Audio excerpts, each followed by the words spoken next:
India's Prime Minister Narendra Modi and China's President Xi Jinping meeting informally in the Chinese city of Wuhan next week. The announcement was made by the Minister of External Affairs for India, Sushma Swaraj, who's currently in Beijing, during a joint press conference held with her Chinese counterpart, Wang Yi.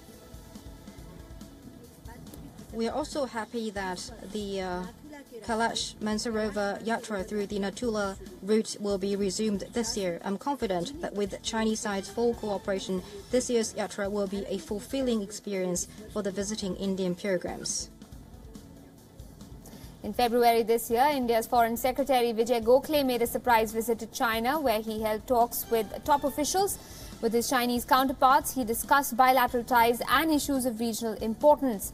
Then, earlier this month, India's National Security Advisor Ajit Doval made an unannounced visit to Shanghai, where he met the Chinese State Councillor Yang Jiechi. The meeting was of a bilateral nature and was at that point not related to the Shanghai Cooperation Organization. This brings us to the visit of the External Affairs Minister Sushma Swaraj this week and her talks with the Chinese Foreign Affairs Minister Wang Yi. Mrs. Swaraj will take part in the SCO ministerial meeting on Tuesday, as will India's Defence Minister Nirmala Sitharaman, who reaches China on the 24th of April and will attend that very same meeting. Also, the revival of military ties between India and China is expected to be announced as well.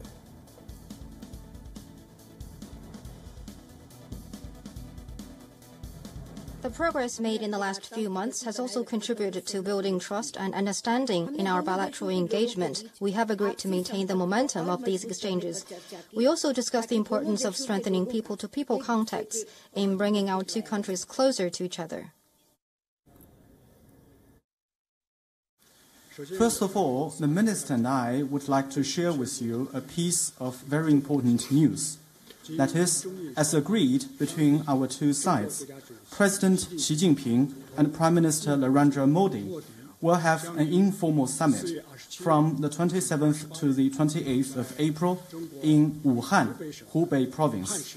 The two leaders will have communications of a strategic nature concerning the once-in-a-century shifts going on in the world.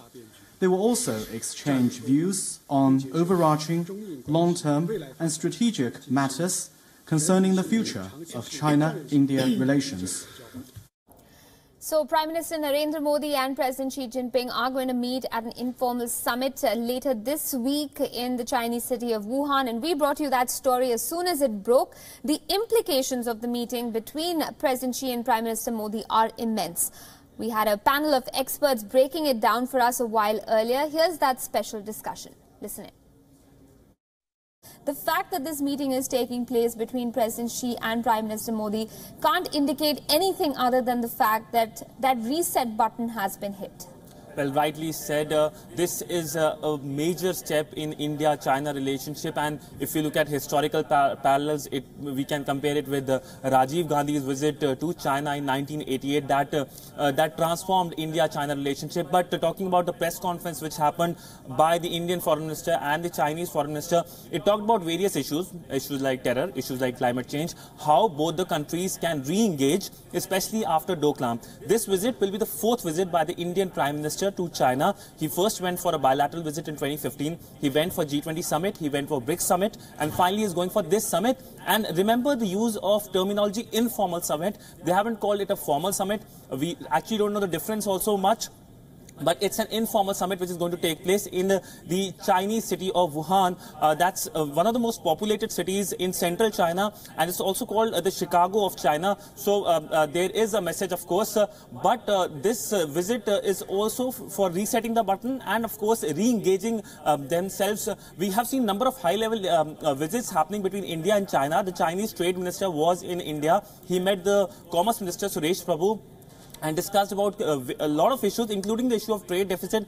That was something that is a concern for India. Then, of course, the big visit happened between the Indian NSA. He went to Shanghai. He met his counterpart in Shanghai. And, of course, that was another big visit. And after that, we are seeing two important visits. The visit by our foreign minister and our defense minister. The defense minister will leave tomorrow for China. And both will be participating in the respective SCO meet, the SCO foreign ministers meet and the SCO defense ministers meet. Right. Stay with me, Siddhant. Einar Tangen, an expert on India-China ties and, of course, on China itself, joining us on the broadcast as well.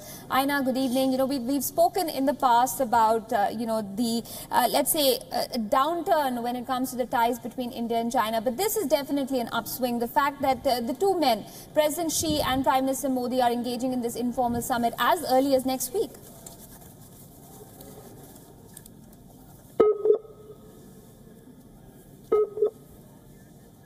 All right, we've lost our connection with Einar. We'll get in touch with him in just a bit. But also with me on the broadcast is Professor Swaran Singh of the prestigious Jawaharlal Nehru University.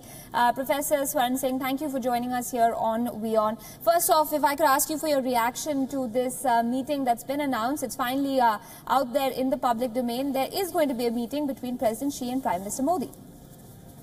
I think, as you described, it seems there is an upswing in the visits.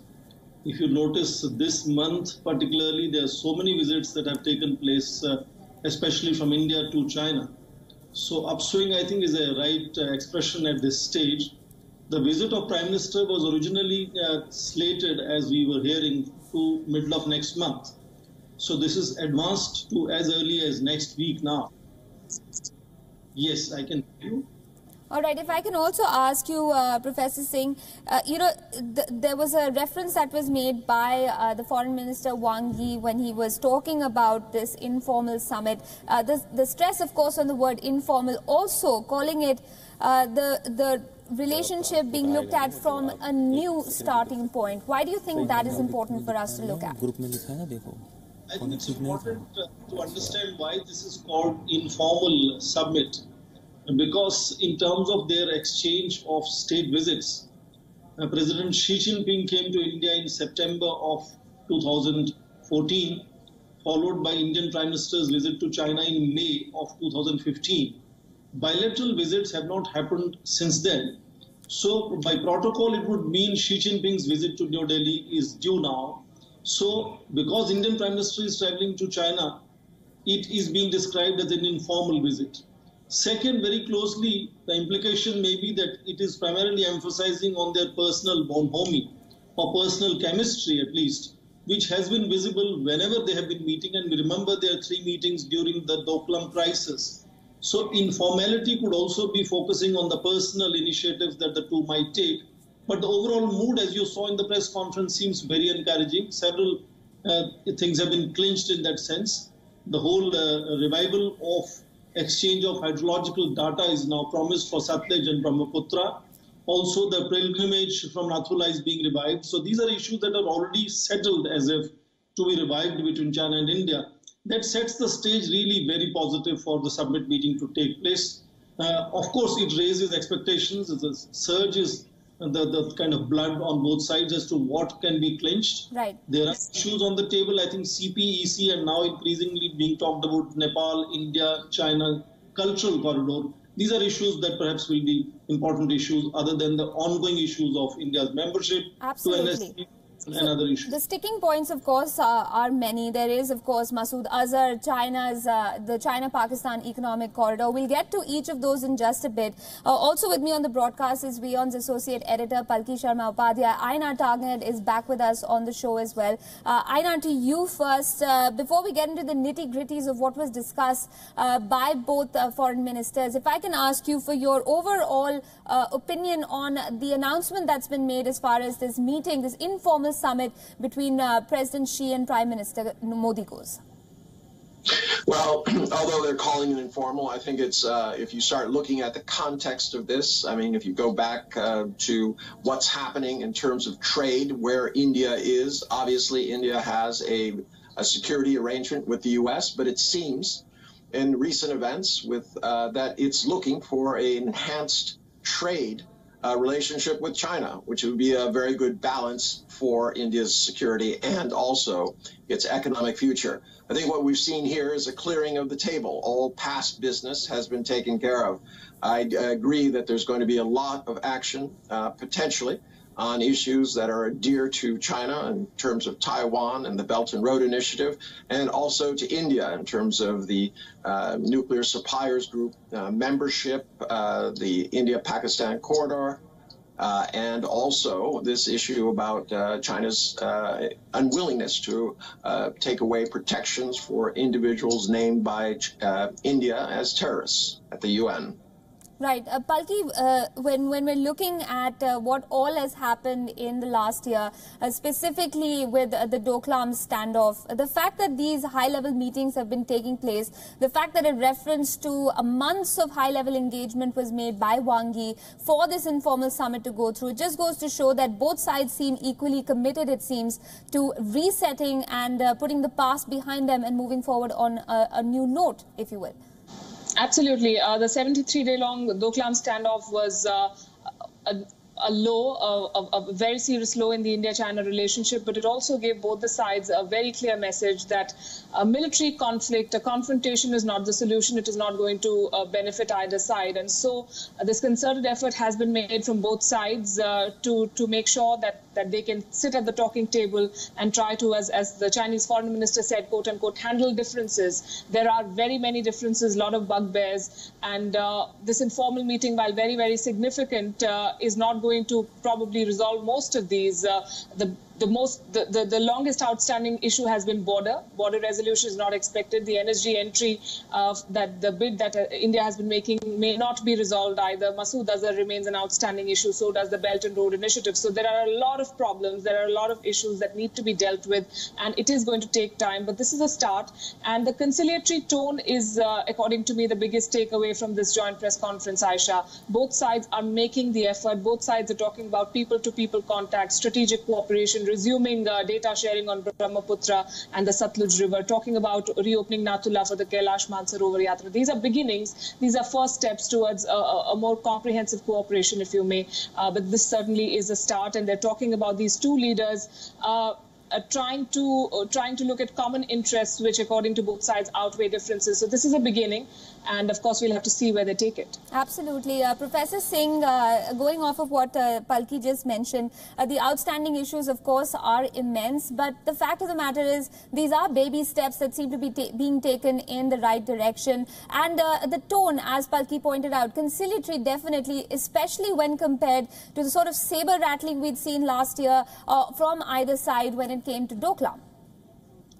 I think both sides have reasons to show this conciliatory tone. This week only in Beijing, the ambassadors of European Union have issued a report about their view on BRI. And it has been fairly critical of the unfair practices of BRI. Only one country of the entire European Union, Hungary, that ambassador did not sign it. So Chinese are also realizing the commercial viability issues, the political legitimacy issues. And on the other side, India also realizes that more and more nations, especially friends of India, Russia, Iran, Afghanistan, are getting interested in China-Pakistan economic corridor. Nepal is already signing up and working together on BRI. So both sides are realizing that there are compulsions and limitations that they have, and they cannot really go on brandishing kind of independent streaks of their own. They both have to work together to resolve differences. So I think some of these issues are very dear to Chinese, and I think they will be looking at the summit as to what can they get from India in terms of coming on board. As of now, they have not announced 2018 summit meeting for BRI, if you remember. Last year, India had absented from that. So Chinese have their reasons, and I suppose India has our own reasons as to why we agreed to advancing it so early to 5 days from now. So I think there are both acting a bit maturely and pragmatically as to how to deal with each other. And it will definitely raise expectations on both sides, even if it is a very, very short notice summit meeting in Wuhan. I think it shows that both leaders are in command and are willing to take risks. And let's see what happens at summit. And I think at least some initiatives, the mood at least is very positive, but expectations will also go up likewise. Absolutely. And as much as we'd like to wait, we are in the media business, so we have to talk about what might happen. So let me go across to Einar Tangen on that note. Einar, the other thing that kept coming up was this reference to profound global changes and the fact of India and China's, brotherhood, its shared cultural past. Why do you think that the two of those references were made in perhaps the same sentence over and over again? Well, I think there's a growing realization that the world trade status quo has been changed irrevocably by Donald Trump's actions, his desire to be more bilateral, less unilateral, his trade wars, his constant pressure, even on India in terms of accusing it of currency manipulation, and not being fair to, quote, American products. I think Donald Trump was quoted mocking Narendra Modi for offering a goodwill gesture over the phone. I don't think that went over very well. But let's step back a second and start thinking, what do these two nations have to gain? Things have changed dramatically. With 40% of the population, with the highest growth rates, these two nations represent the future in terms of, if you have money, these are the places you want to be. And quite frankly, the nations that have the money, EU and US have almost 60% of the world's wealth, but all the wealth in the world is not good unless you can get a return on it.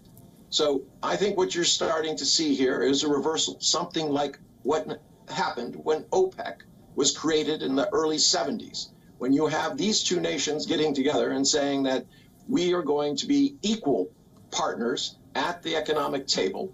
We will not be treated as second-class citizens when it comes to economic issues, that if you want to come to our markets, there's going to be a formula, not your right.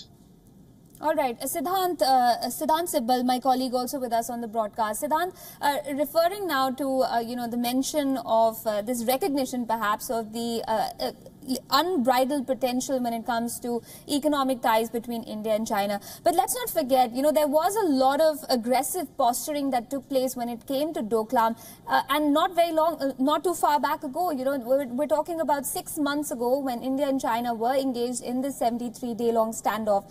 So a lot definitely has had to have happened behind the scenes for us to reach the sort of placating tones we got to hear today from both foreign ministers. Well, as you said, a lot of potential is between when both these countries come together, India and China, and that was, of course, mentioned during the press conference by both the foreign ministers. And, of course, this paves way for this big informal summit. And as I was telling you before, that this summit, before this summit, there were a lot of high-level engagements, whether it's the NSA, whether it's their trade minister coming to India, and now, of course, the foreign minister and, of course, the defense minister going there. And the basic point is that both India and China know that the world is changing. Both of them needs ally, and China and India are two large countries. Particularly, this was mentioned by the Chinese foreign minister. And it's time that both the large countries, both Asian countries, come together, and both also refer to the fact that centrality of the United Nations, the WTO, which is coming under a lot of pressure from the United States, and also on the issue of terror. The issue of terror was raised during the last press conference by, that's on Friday, of the spokesperson of China. This question was raised on the issue of terror. The Chinese side backed Pakistani side and obviously said that Pakistan is doing a lot on the issue of terror, but that's something that concerns India, because Pakistan is not doing not doing a lot of things on the issue of terror, and India has been raising this issue with China, particularly when it comes to Masood Azhar. And of course, the other big thing will be NSG, India's bid for NSG. China is the only country that's blocking it. So these are the two things which will be top of the priority of the Indian Prime Minister. But other than that, it's the CPEC, China-Pakistan Economic Corridor, that concerns India, because it passes through Indian territory that's illegally occupied by Pakistanis. So that is another issue which will be raised by the Indian Prime Minister. Absolutely. And of course, beyond those specifics, Palki, as you were mentioning, there are a huge number of outstanding issues between the two countries. These perhaps might not come up in specific when the summit takes place later this week. But when we're looking at this meeting, and of course in India and China, I'm sure there's a lot lot of discussion going on the import of what is going to happen on the 27th and 28th of April. But why does this summit also matter for the region at large, for other countries like Nepal, like Sri Lanka, which also have extremely important ties with China? Yes, and both the countries that you mentioned and some other smaller neighbors, Aisha, have in the past been accused of trying to play their two larger neighbors against each other. They need money. Both Nepal and Sri Lanka especially has been described as a country which is now in the Chinese debt trap. So there are implications, of course, for the region. But coming back to what Siddhant was saying, we often say that diplomacy and politics is the art of the possible. So when two sides come together, yes, there are differences and there are clear red lines which will not be crossed. For instance, the fact that CPEC is going to go through Gilgit-Baltistan is something that India will not relent on. But there are other issues where India might agree to walk halfway, and that is what we're looking at, though that meeting point, that ground, because both sides, both leaders who are in very strong positions in domestic politics right now, have the ability to bring that change, that turning point, as I think one of the two foreign ministers said, that this is an important milestone, a crucial point in ties between India and China. Both are among the fastest growing economies in the world, and the potential is immense. As Einar also said with the trade war, and he said that this is a good balancing act for India, opening the Indian markets, but it's equally crucial for China, which needs a larger market. It's all right to have Nepal and Sri Lanka and Bangladesh and Pakistan on board, but eventually it is the Indian market of 1.32 billion people that is the prize that China is looking at. And India's boycott of the BRI summit last year is something that Beijing did not take very well. So this is a new start in a way. Is India going to come on board? That is going to be the biggest catch for China, the biggest prize for China. Will India join the Belt and Road Initiative? We do not know yet. But the Gilgit-Baltistan point is something that India, I believe, is not going to relent on. So some adjustments will have to be made there if things have to move forward on that front. But there are a lot of other issues. Interestingly, Global Times, which was at the forefront of the rhetoric that we saw during Doklam and all the threats that emanated from China, only recently, I think 2 days back, came out with a write-up which said that people-to-people contact will be the key in bolstering ties, and Chinese students should be looking at Indian management institutes to understand the business culture, to understand the way things happen in India, and take that knowledge back to China or operate for Chinese companies here. So the mood certainly is changing, and both sides are looking at ways where they can find a common meeting point and take it forward from there.